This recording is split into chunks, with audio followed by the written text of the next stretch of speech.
touch of your hand makes my pulse react.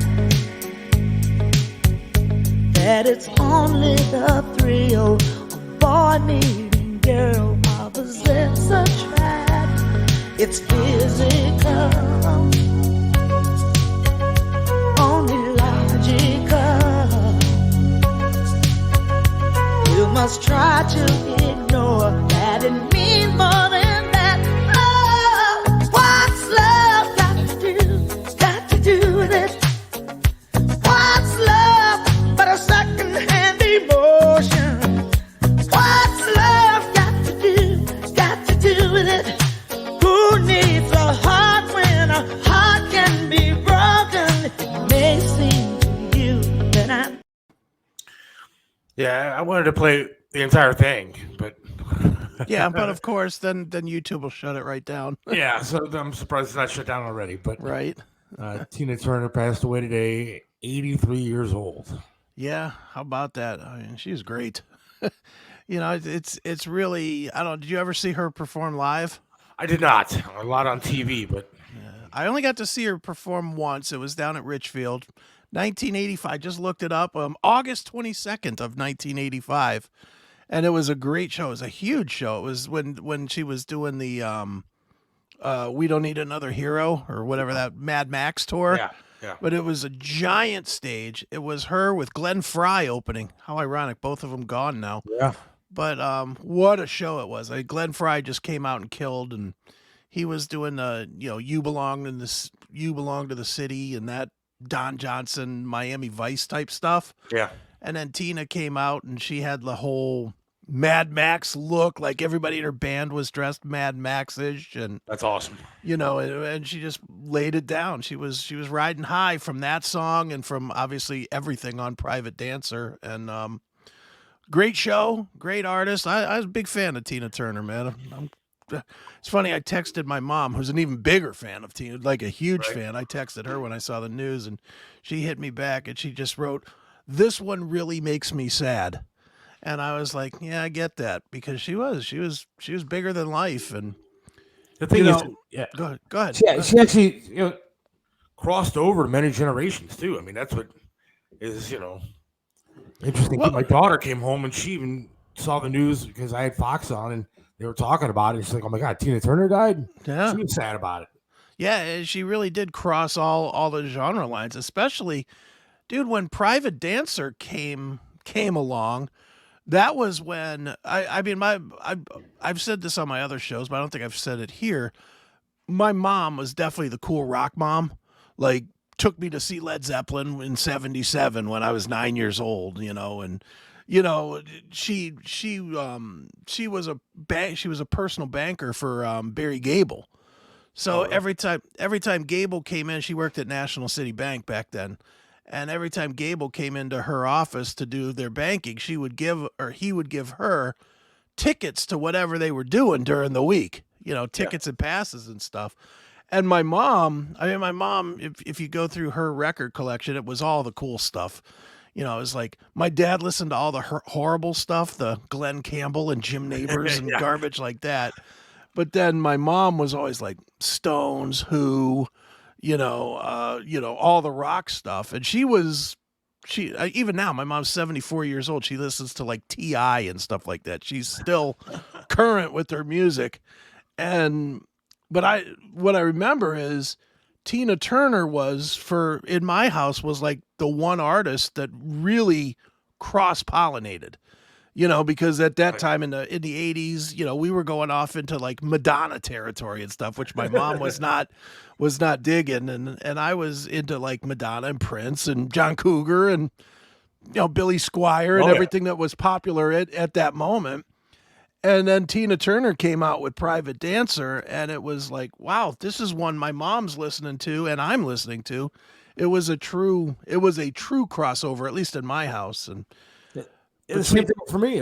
My parents were both, into the more hip kind of music. They weren't, like we said, Glenn Campbell and that kind of. Yeah, right. So yeah, I remember that, and I mean that Private Dance was that's the album that I kind of got into everything. Oh, yeah. Because I was born in '76, so that was kind of like, when I started listening to music and getting into music, and I know my mom was a big fan of Tina Turner, and the Mad Max stuff obviously was cool, and she had a storied past too. I mean, you can't. Yeah, well, the thing too about Tina at that time, because Private Dancer came out, what, 84, I think, 83, somewhere in there. The thing it was right when MTV was blowing up. Right. The weird thing is if MTV would have come out even like 3 years later, I don't think Tina Turner would have had that comeback. I think she would have been remembered for Proud Mary and, the Ike stuff. Yeah. But MTV, I mean, she was like an old star, like everything else on MTV at that time was 22-year-old from Ireland, U2, and, and Michael Jackson and, that kind of stuff. And then Tina Turner came out and was just massive she was massive on MTV. Yeah, it was kind of funny. They had Kennedy as part of the Fox News team. Yeah. Mm-hmm. And they had Kennedy on just a little bit ago, and she was obviously with MTV when all that stuff was happening. Sure. And so she was on talking about, what an influence she was and how big she became because of that MTV era. And then I think she was the first black woman on the cover of Rolling Stone. I believe that's true as well, yeah. Mm-hmm. Yeah, I got to agree with Rick there. She was sexy. Yeah, she always said that she had little girl legs. Now, I've seen, legs, a lot of legs in my time. Man. Those are not little girl legs, man. Those things were powerful. Oh, yeah. Mm-hmm. Those were collecting dollars in G-string legs. That's what they were. They were sexy as hell. Yeah, she was something, man. Yeah, she was. It's a big loss. I mean, it's sad. I mean, you're huge when they've written musicals about you. Well, that was the other thing that I was going to say is that she's had kind of a resurgence lately because of the musical that they came out with, Tina, whatever it was. Yeah. And there's a whole new group of fans that were getting to know her. But I think she died in her house in Switzerland. Yeah. She moved out of the country, several years ago now. It wasn't like a year ago or something. But you know what? She, if I remember the story correctly, it's not that old, but she kind of predicted that she was done, that she was dying like a year ago or so, because she made some declaration, I don't know, 6-8 months, maybe a year ago, about that she was retiring from public life, to just go and live out her days with her very wealthy husband. And now here we are. She's gone. So she must have, I read stuff quickly before we came on, but she died of what does it say what she died of, or just all I saw was long illness? Yeah, that's all I saw. I don't know. I wonder what her net worth was. Probably good. Probably hers personally, and then she was married. I think the guy that she was married to is a billionaire, so I don't think they were worrying about tonight's dinner. 57 minutes ago, they put out, I think, how much she was worth $250 million. And that's her net worth. Jeez. Yeah. I don't doubt that. I mean, dude, when I saw her, I can only judge it by like size of stage and stuff. Because, bands that aren't doing so well, they have smaller stages. It's just a rule.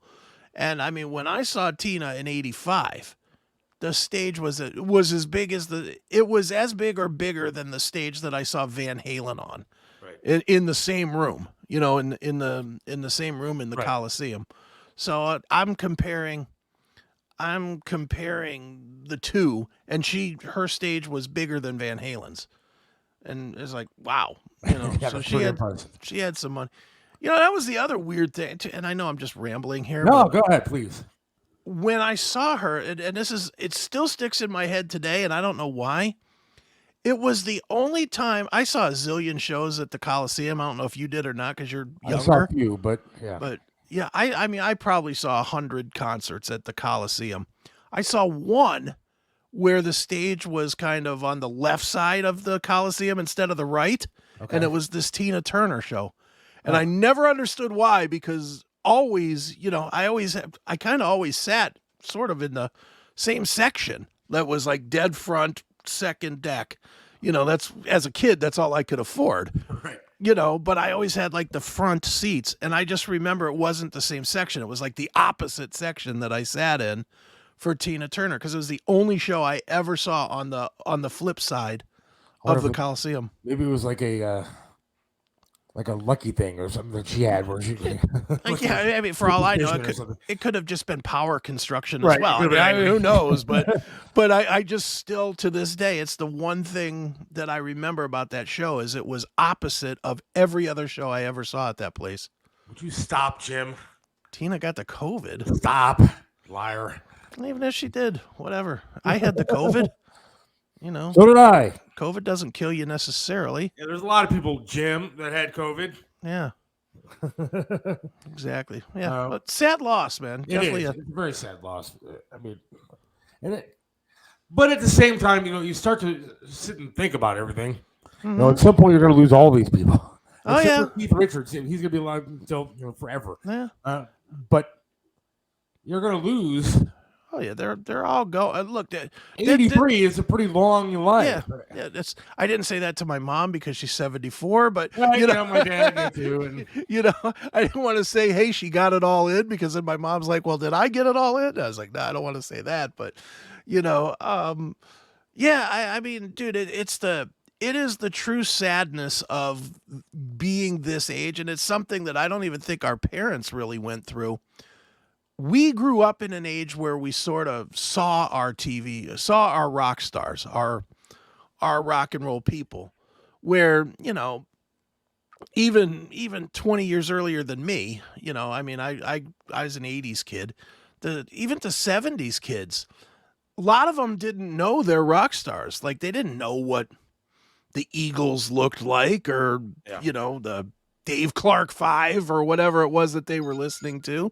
Right. They didn't know that, to where when we see it, we can when you saw the news that Tina Turner died, you can immediately picture videos and her look and the hair and you can because we saw it. It was right in our face for our youth. And I think it's making it harder now, because it seems like once a week we get a notification that somebody died from that era. I remember this morning I was laying there, mm-hmm.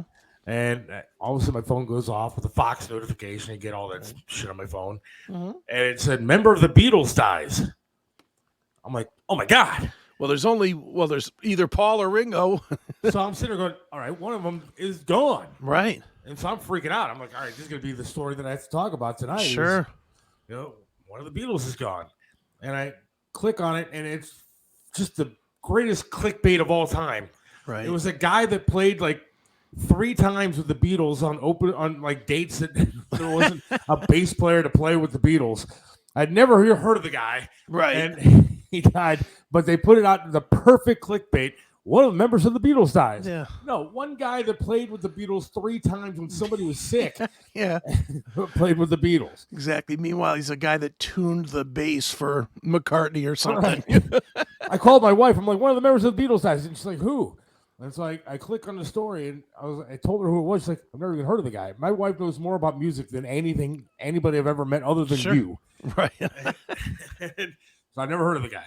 Right. But yeah, I mean, that's what they do. But yeah, we're losing people, and I guess natural, but it's going to keep happening with all the people getting all these the stories that we liked growing up. Sure. Well, and you know what the interesting thing is I don't want to say completely and all, but most of the really, really biggest names have not passed away yet. Like we've lost John Entwistle from The Who, but we haven't lost Roger Daltrey or Pete Townsend. And those are the guys. Yeah. The biggest guy that I think we've lost was taken out with a gun, which was, John Lennon. I mean, but eventually we're going to get that ring on the phone that's going to say Paul McCartney, because he's got to be in his 80s at this point. He's going to go soon. Ringo's got to go soon. And Elvis, we lost with the we did ice cream lose sandwich or something like that. But I mean, yeah. But again, Elvis, another one that, he it didn't surprise anybody when Elvis died.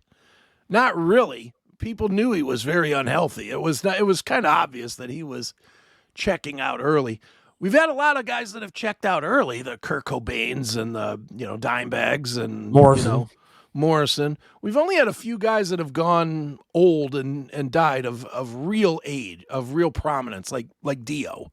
Ronnie James Dio was 69 or something when he died, and he was certainly prominent. But it's we're gonna get there soon. I mean, at some point we're gonna see James Hetfield of Metallica passes away, or Yeah, it's weird to see guys like that. I mean, we lost Michael Jackson, of course. Yeah.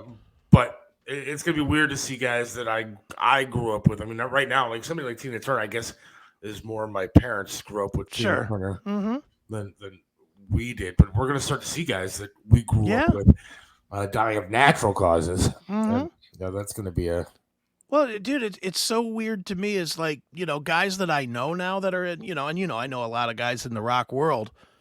They're in their 70s. Yeah. When I start really thinking about, guys that I consider to be like friends, like Don Dokken is like 66 years old or something. I'm like, Jesus, 66, and I'm saying that like that's old. And then I'm like, oh, well, wait a minute. I'm 54. It's like, I ain't that far behind. It is weird. It's weird watching.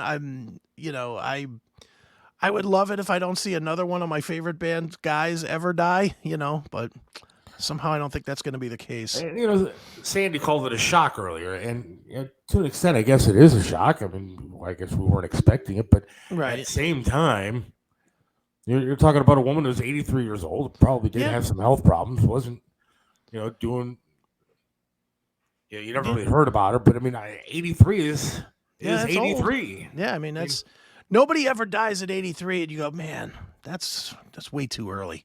You never hear that. You always hear that's awful to say, but yeah, it's true. Yeah. Well, and you know what, dude, and it's the weirdest thing in life. Everybody has a different frame up of life as well.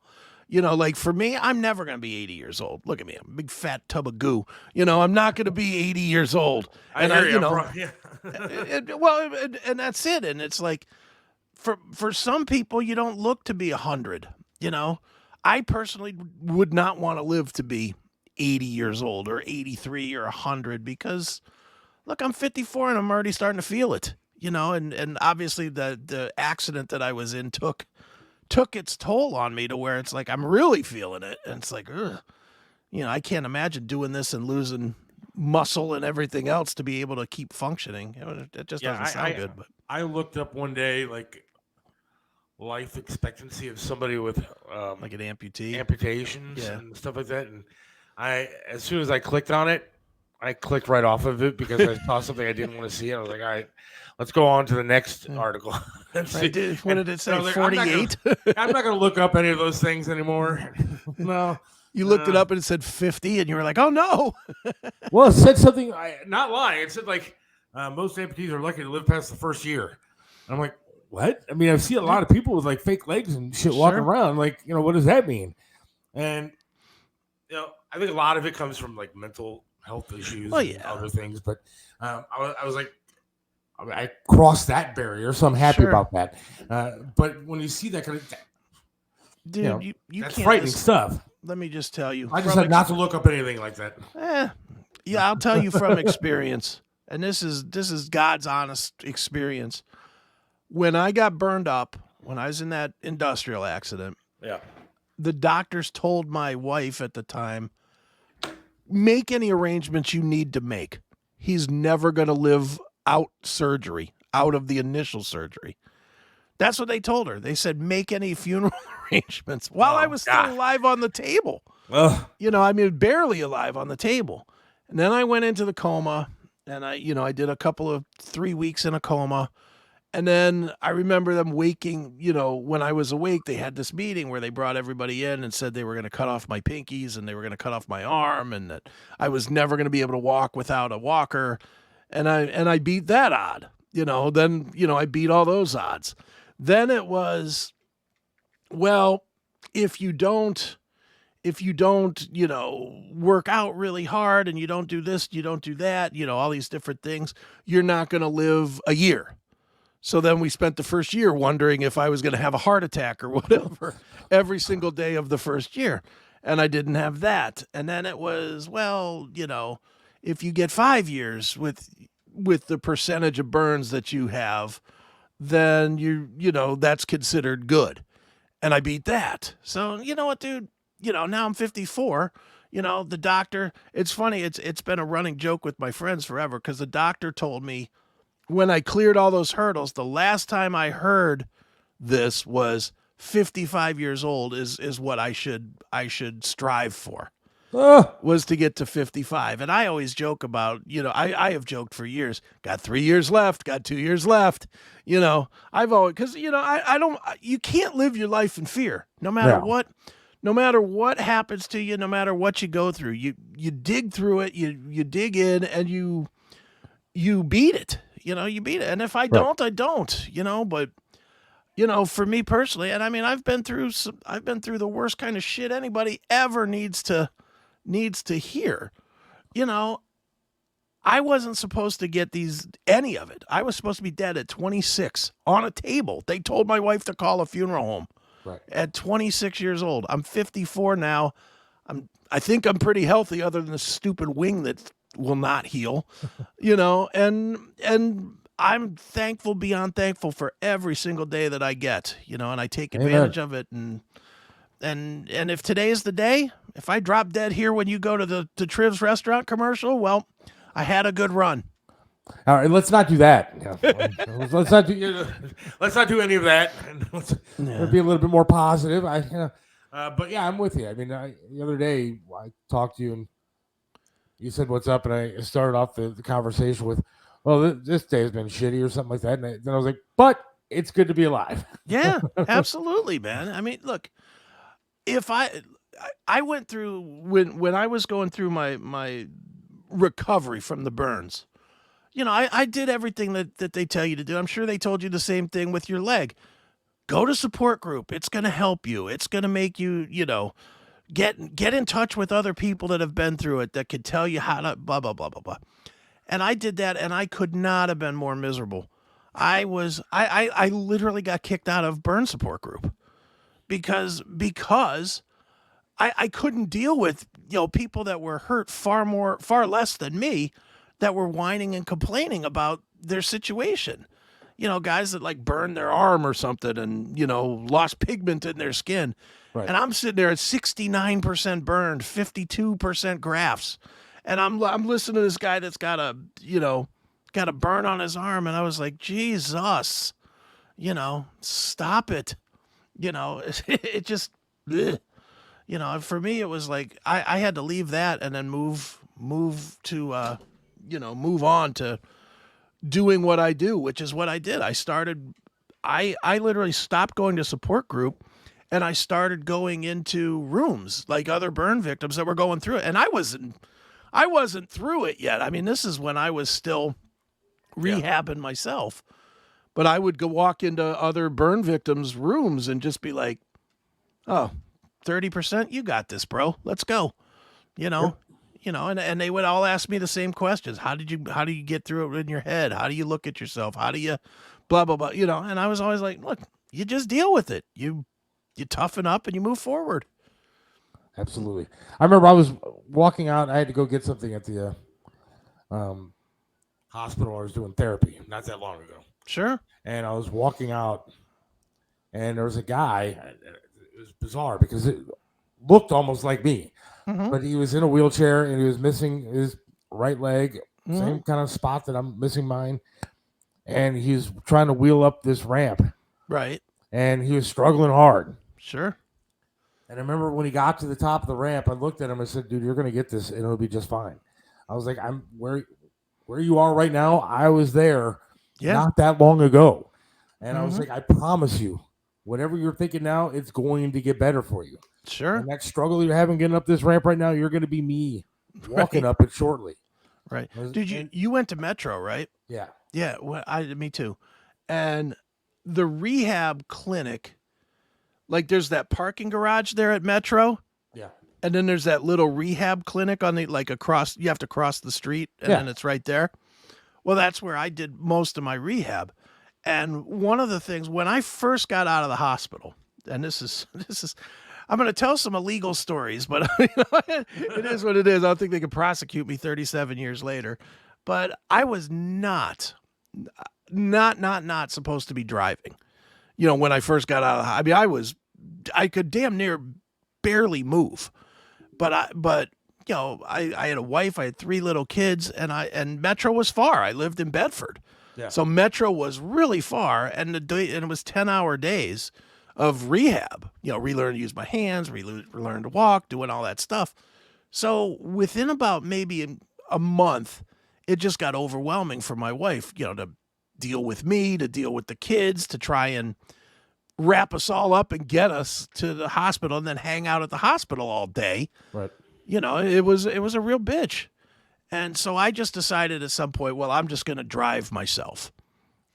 Didn't matter that I was high as a kite on Percocet, because I was taking them by the handfuls to get through the pain.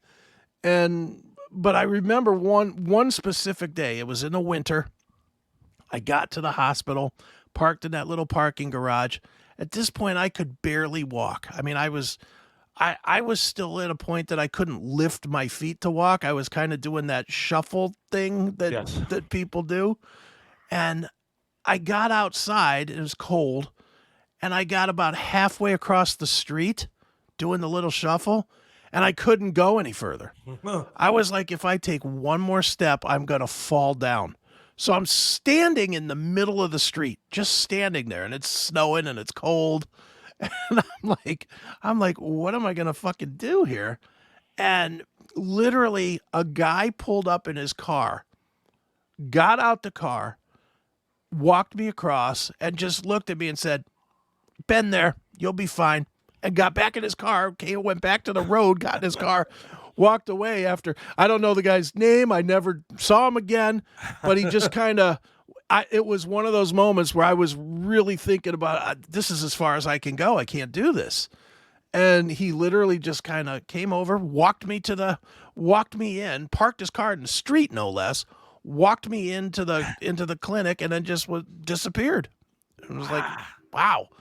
But I always think about that guy whenever I'm ready to quit on something today. I always think about that moment where I couldn't go even a step further. And this guy was like, "Yeah, you can. Let's do this." Yeah. And he did. He helped me through it. Well, a lot of texts coming in.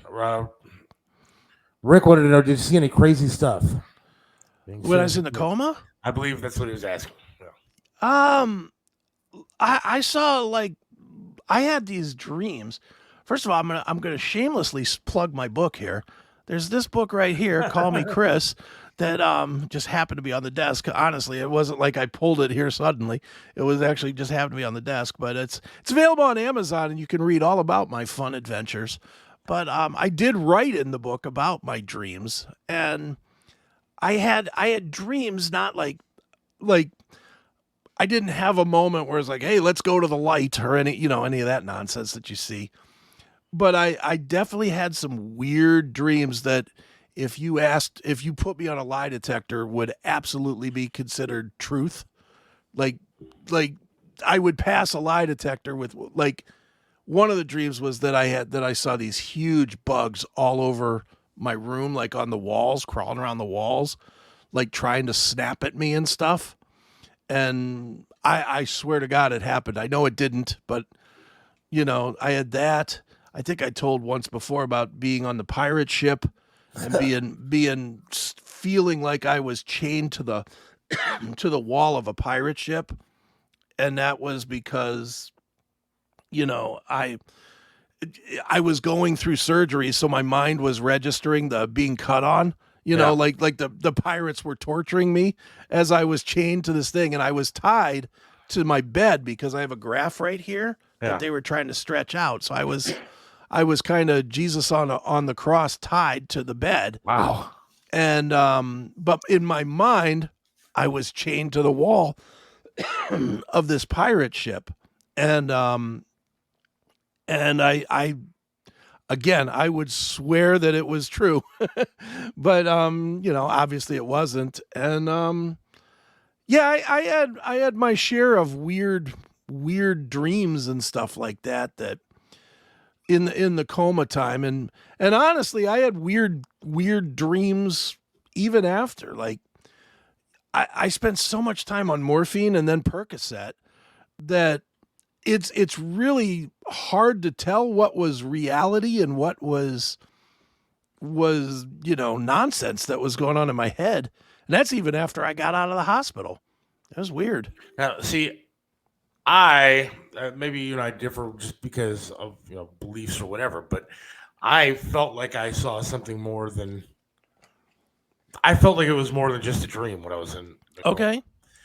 Like, and I know that I was in pretty rough shape too. Sure. They weren't telling even my wife what was going on with me Right. at that point. And I remember, and actually, I'd watched YouTube videos about this after the fact that there were people that have actually seen kind of similar things that I saw. Okay. And it was kind of like a forest. And there were these winged whatevers Right. that were guiding me through this forest. Okay. And then when I got out of the forest, and I remember the colors. I remember the colors being vibrant and everything else. I remember, but it was very, very real. Sure. But they were guiding me somewhere. And when I got out of the forest, there was something else that was guiding me. And it was guiding me through a town where there was a house. And I remember I'm not saying it was the light with the tunnel and all that kind of stuff. Yeah. There was a light in the house that this whatever was guiding me towards. Right. And all I remember then is I remember hearing the paramedics, whoever it was, the nurses, doctors, whatever it was, pulling out whatever tube was in me, and so I could breathe again on my own. Right. And then everything went away, and I was back to what I was doing. Sure. But the weird part about it wasn't that long afterwards that I was sitting there in a wheelchair at home watching TV, and it was I can't remember, it was the Queen's something or other. Okay. And they showed not her death, or it was something, the coronation, whatever. I don't remember what it was called. something royal family. Yeah, and so they showed a statue right outside of the palace. Okay. And I remember seeing that on these winged things that were driving me around. Okay. Or like leading me around. Right. And when I looked up what the statue was, it was an angel statue. Oh. But I remember the wings were exactly the same as what I saw when I was near gone. Yeah.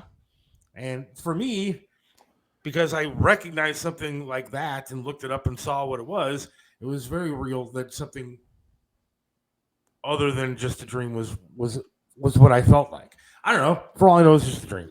Yeah. Well, people say, "Oh, you were just dreaming." Well, maybe, but from what I understand, and again, I don't even claim to understand much, but like you read once your head gets clear, you start reading about, well, why did this happen and why did that happen?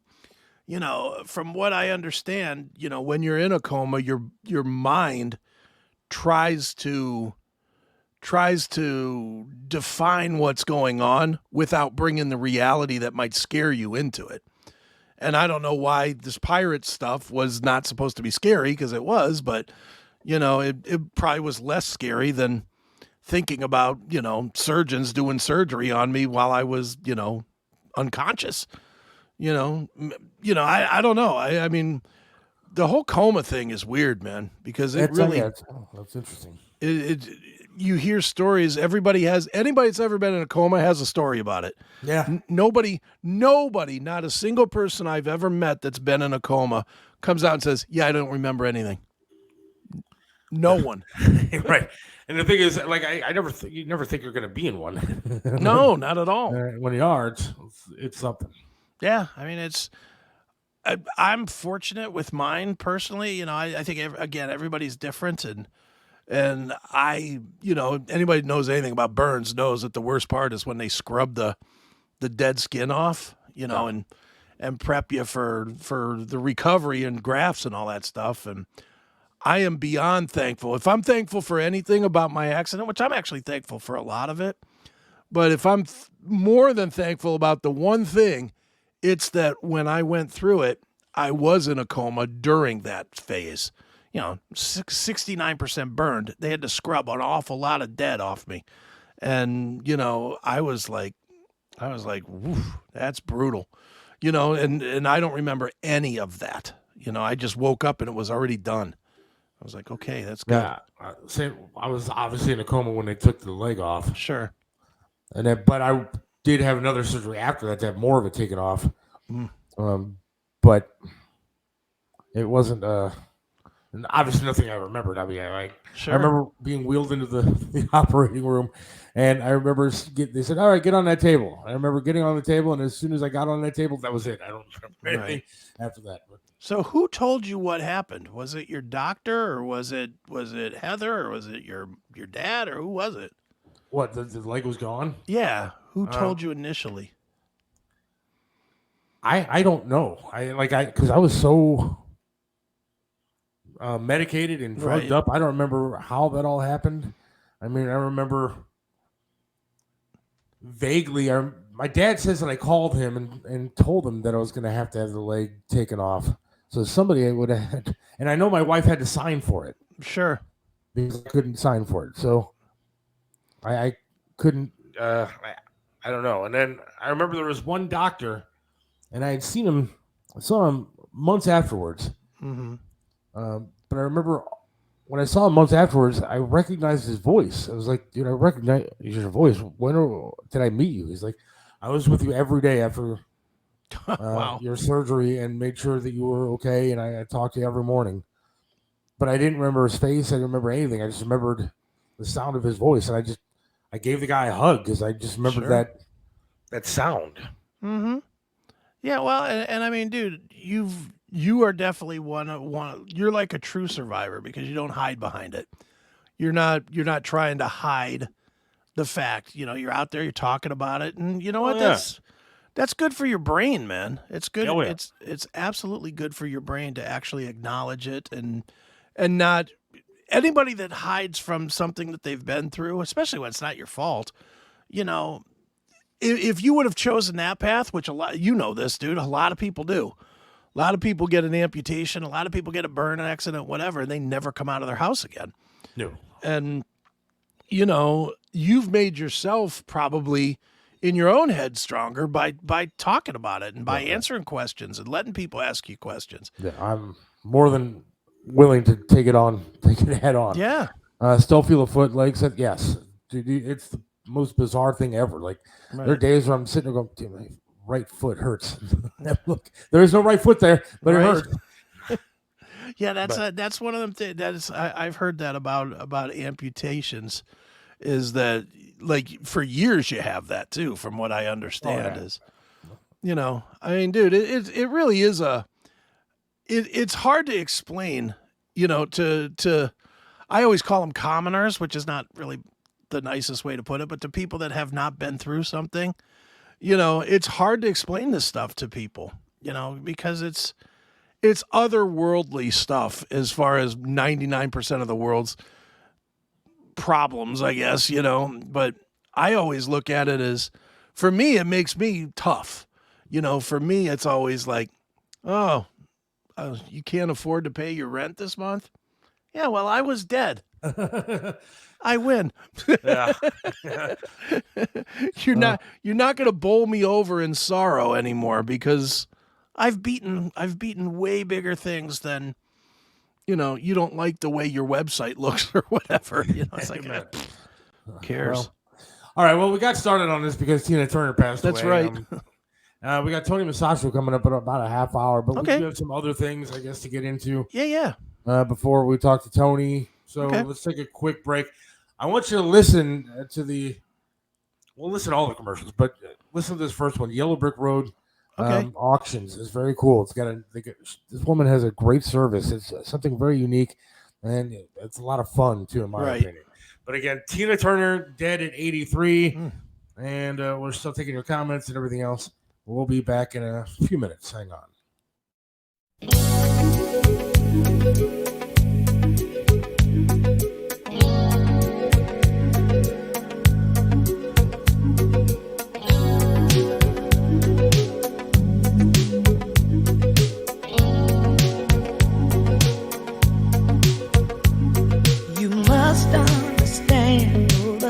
touch of your hand makes my pulse react. That it's only the thrill of boy meeting girl opposites attract. It's physical, only logical. You must try to